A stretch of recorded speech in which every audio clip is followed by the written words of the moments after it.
자, 6번 문제 들어가도록 하겠습니다. 자, 6번 문제 같은 경우에 직관적으로 문제 자체는 어떻습니까? 쉽죠? 자, 철이 나와 있고요. 물이 나와 있고요. 염화나트륨이 나와 있는데 자, 비교하래요. 문제 자체는 엄청 쉬운 문제입니다. 하지만 조금만 예습을 하고 들어가 보도록 합시다. 자, 우리가 흔히 결정이라고 얘기를 하는 것들이 잠시만.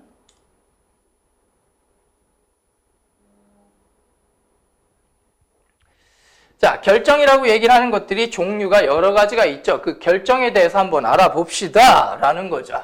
자, 첫 번째 무슨 결정이 있습니까? 이온 결정. 그 다음에 두 번째가 분자 결정.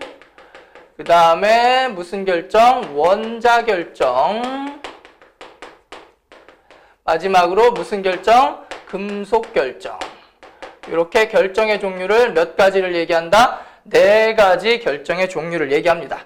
자, 첫 번째, 이 결정들의 결합은 자, 이온 결정은 무슨 결합입니까? 이온 결합이죠. 두 번째, 분자 결정은 무슨 결합입니까? 공유 결합이죠. 세 번째, 원자 결정 역시 무슨 결합에 해당하겠음? 공유 결합에 해당하겠죠. 금속 결정은 무슨 결합에 해당하겠습니까? 금속 결합에 해당하겠죠.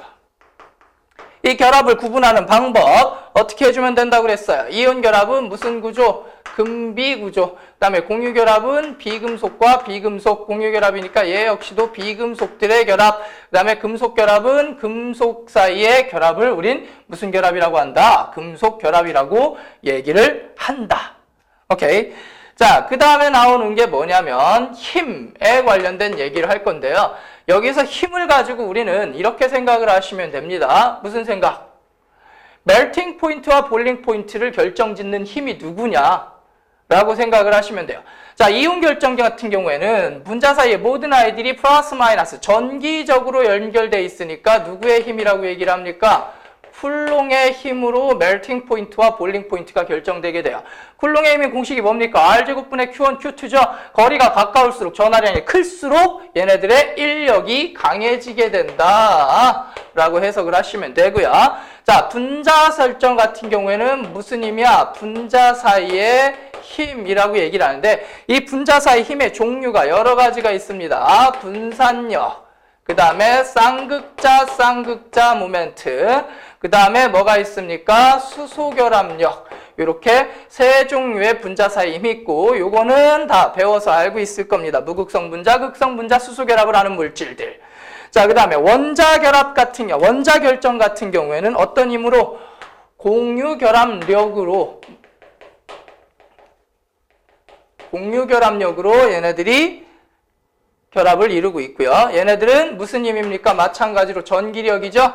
쿨롱의 힘으로 연결되어 있다라고 생각을 하시면 됩니다. 그럼 얘네들의 크기를 그냥 직관적으로 비교를 하시면은요. 자, 쿨롱의 힘은 크다. 그 다음에 쿨롱의 힘은 크다. 그 다음에 공유결합력은 겁나 크다. 그리고 분자 사이의 힘은 어떻다? 작다.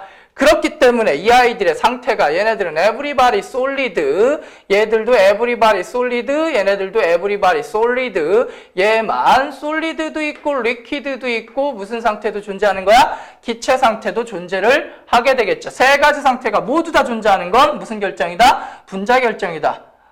쌤, 근데요 여기 보면은요 액체 상태의 수은도 있잖아요. 그런 애들은 예외로 잡아줍시다. 오케이. 자, 해서 이 아이들의 상태라든가 힘까지 비교를 하셨다면 마지막으로 얘기를 해야 되는 게 누굽니까? 전기전도성이죠.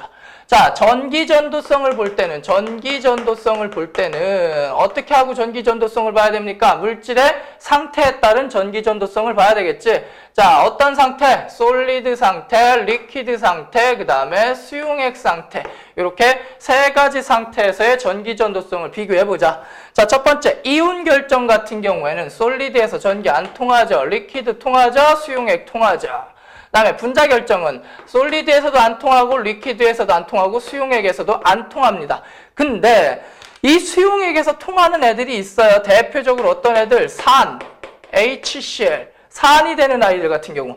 자, 얘는 분명히 HCl은 뭐야? 공유결합이죠. 따라서 무슨 결정입니까? 분자결정이야. 염화수소라는 기체 상태, 분자결정으로 존재를 합니다만 얘가 물에 녹으면서 너희들도 알다시피 뭐를 합니까? 이온화를 하죠. 따라서 수용액에서 전기전도성이 있다. 따라서 예외는 있긴 있다. but 액체 상태에서 예외는 없습니다. 자, 그 다음에 원자결정의 경우에는 고체도 안 통하고 안 통한다라고 얘기를 하지만 통하는 고체도 있죠. 누구 있습니까? 흑연도 있고요. 탄소 나노튜브도 있고요. 그래핀도 있죠. 얘네들은 전기가 통하는 아이들. 자, 그 다음에 금속 결정 같은 경우에 전기 전도성이 매우 좋기 때문에 항상 전기가 통한다라고 얘기를 해주죠. 오케이. 자, 그러면 AC는 각각 얘네들 중에 하나이다. 문제로 돌아가서 AC는 각각 얘네들 중에 하나이다 라고 나와 있고요. 그리고 나서 뭐를 찾으라고 나와 있습니까? 답을 찾아라 하고 나와 있죠. 그치? 자, 그러면 A가 녹는 점이 가장 낮다라고 나와 있습니다. 그럼 이 중에서 녹는 점이 가장 낮은 애가 분자 결정인 누가 되겠습니까? H2O가 되겠죠. A가 누가 되는 거야? H2O가 되는 거고요. 고체 상태에서 전기 전도성은 B가 크다라고 얘기를 했으니까 B가 뭐가 되는 거야? 금속이 되는 거고 C가 무슨 결정이 되는 거겠습니까? 이온 결정이 되는 거겠죠. 따라서 A, B, C 야는 무슨 결정입니까? 분자 결정이니까 분자 금속 이온 이게 답이 되겠고 답은 몇 번이겠습니까? 2번이 정답이 되겠습니다. 되게 쉬운 문제인데요. 내용 설명을 좀 하느라고 길게 풀어줬습니다. 꼭 지금 결정의 종류 기억을 해두시길 바랄게요.